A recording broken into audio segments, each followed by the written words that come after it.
হরি ওম। সকলকে অনেক অনেক নমস্কার, অনেক অনেক ভক্তিপূর্ণ প্রণাম।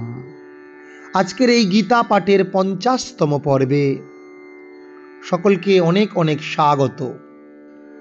আমরা গতদিন অর্জুনের একটি প্রশ্ন সম্বন্ধে জেনেছি। এখন আমরা অধ্যয়ন করছি গীতার শ্রীমদ্ ভগবদ্ গীতার 2য় অধ্যায় সাংখ্যযোগ। সেই সাংখ্যযোগে গতদিন 49তম পর্বে 54 নম্বর শ্লোকে অর্জুন শ্রীকৃষ্ণকে প্রশ্ন করেছেন যে স্থিতপ্রজ্ঞ যে ব্যক্তি বা সমাধিস্থ যে ব্যক্তি, যে মানুষ, তার কি লক্ষণ, তাকে আমরা কিভাবে চিনতে পারব?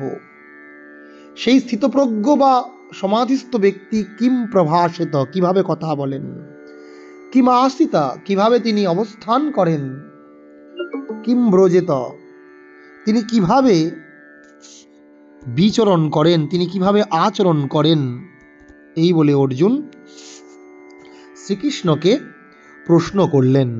আজকে গীতা পাঠের এই 50তম পর্বের 2য় অধ্যায় সাংখ্যযোগের 55 নম্বর শ্লোকে ভগবান কি বলছেন এর উত্তরে আমরা শুনব। শ্রী ভগবান উবাচ, শ্রী ভগবান উবাচ, প্রজহাতি যদা কামান, প্রজহাতি যদা কামান, সর্বান পার্থ মনোগতান, সর্বান পার্থ মনোগতান। প্রজহাতি যদা কামান, প্রজহাতি যদা কামান, সর্বান পার্থ মনোগতান। আত্মন্যেবাত্মনা তুষ্টঃ, আত্মন্যেবাত্মনা তুষ্টঃ, স্থিতপ্রজ্ঞস্তদুচ্যতে, স্থিতপ্রজ্ঞস্তদুচ্যতে। এর অর্থ কি না, ভগবান শ্রীকৃষ্ণ অর্জুনকে বললেন, হে পার্থ, মানুষ যখন মানসিক জল্পনা কল্পনা থেকে উদ্ভূত সমস্ত মনোগত কাম পরিত্যাগ করে এবং তার মন যখন আত্মাতেই পূর্ণ পরিতৃপ্তি লাভ করে, তখনই তাকে স্থিতপ্রজ্ঞ বলা হয়। অর্থাৎ আমরা যদি একটু শব্দ ধরে ধরে ব্যাখ্যা করি না, ভগবান উবাচ, ভগবান বললেন, যদা, যখন, সর্বান কামান, তার আগে সম্বোধন পদ পার্থ, হে পার্থ বলে অর্জুন সম্বোধন করছেন, পার্থ, হে পার্থ, যদা সর্বান মনোগতান কামান প্রজহাতি, কে না, কোনো ভক্ত, কোনো মনুষ্য সমস্ত মানসিক জল্পনা কল্পনার দ্বারা মনোগত যে কামনা, প্রাপ্তির ইচ্ছা, কামনা এমন তা দুষ্পূরণীয়। মানুষ যত চায় আরো চায়, যত পায় আরো চায়। মানুষের এই কামনার খিদে কখনো পূরণ করা যায় না। যেমন অগ্নিতে তুমি যতই আহুতি দাও, যতই অগ্নিতে আমরা কোনো কিছু দগ্ধ করি, কিন্তু অগ্নি কিন্তু কখনোই শান্ত হয় না।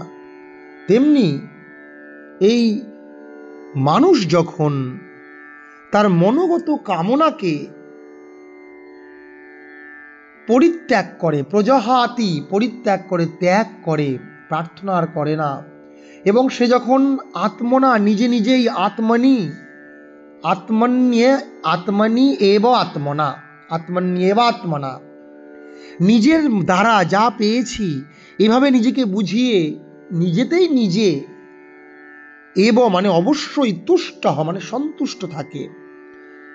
মা সারদা দেবী যেমন বলছেন না, যে সন্তোষের তুল্য সুখ নেই। যদি শান্তি পেতে চাও, অপরের দোষ দেখো না, অপরের সম্পদের প্রতি লোভ করো না।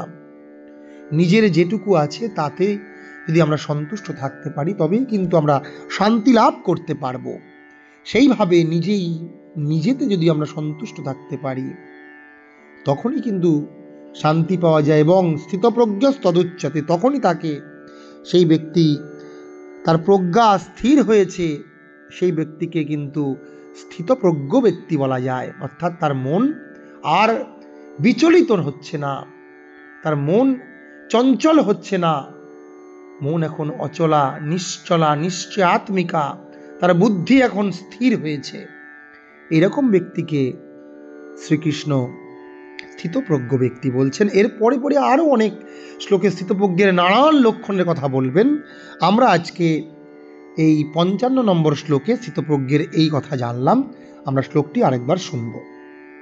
শ্রী ভগবান উবাচ প্রজহাতি যদা কামান, প্রজহাতি যদা কামান, সর্বান পার্থমনোগতান, সর্বান পার্থমনোগতান, আত্মন্যেবাত্মনা তুষ্টঃ, আত্মন্যেবাত্মনা তুষ্টঃ, স্থিতপ্রজ্ঞস্তদুচ্যতে, স্থিতপ্রজ্ঞস্তদুচ্যতে। প্রজহাতি যদা কামান, সর্বান পার্থমনোগতান, আত্মন্যেবাত্মনা তুষ্টঃ, আত্মন্যেবাত্মনা তুষ্টঃ, স্থিতপ্রজ্ঞস্তদুচ্যতে, স্থিতপ্রজ্ঞস্তদুচ্যতে। এরকম ব্যক্তিকেই কিন্তু স্থিতপ্রজ্ঞ ব্যক্তি বলা হয়। আমরা অর্থটি আরেকবার শুনে নেব। ভগবান বললেন, হে পার্থ, মানুষ যখন মানসিক জল্পনা কল্পনা থেকে উদ্ভূত সমস্ত মনোগত কামনাকে পরিত্যাগ করে এবং তার মন যখন আত্মাতেই পূর্ণ পরিতৃপ্তি লাভ করে, আত্মাতে মানে নিজেতেই পূর্ণ পরিতৃপ্তি লাভ করে, তখনই তাকে স্থিতপ্রজ্ঞ বলা যায়।